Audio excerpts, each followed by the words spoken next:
also just point out, I mean, I think if you look when people will try to look at the Western countries, and I think they've had pretty similar experiences, regardless of the mitigations imposed.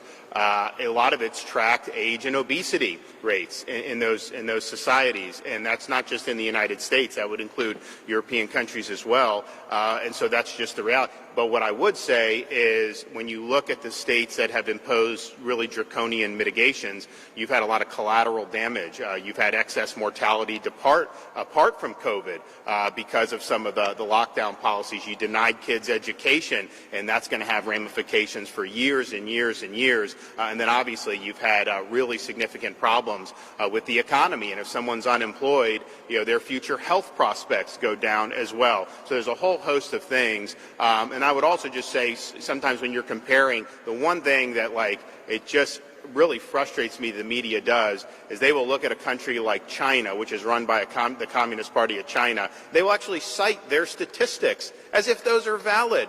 According to China, they have had no COVID deaths for like a year and a half. Do you believe that? And if you believe that, I have a bridge in Brooklyn I would like to sell you. Yes, sir.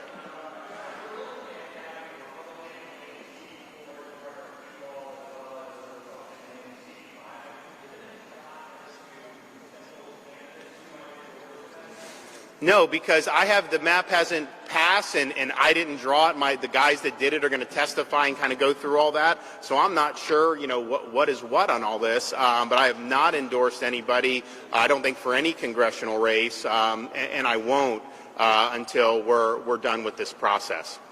So.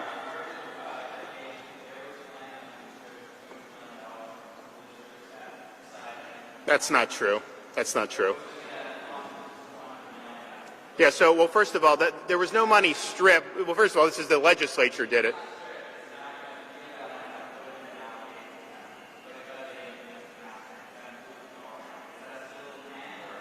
So, the legislature was working on peeling back funding for districts who defied Florida law. They decided not to do that. So if you look at the education budget, we have a record funding in the state of Florida.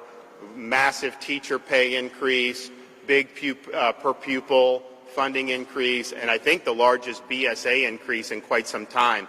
So that's just that, and that applies to everybody. They have another categorical that they added that I don't know was in last year's budget, school recognition, and they've tried to tie that to or presumptively tied that to those past decisions. We're actually looking at it. We're not clear that that's what it actually says. And so basically, we're going to follow the law. But if the law lets those districts apply for it, then they'll be able to apply for it. I mean, we're going to apply it fairly. All right. Well, it's been great, guys. We got to run. I got to get back to Tallahassee. But thank you all. And it's really excited for everything that's happened.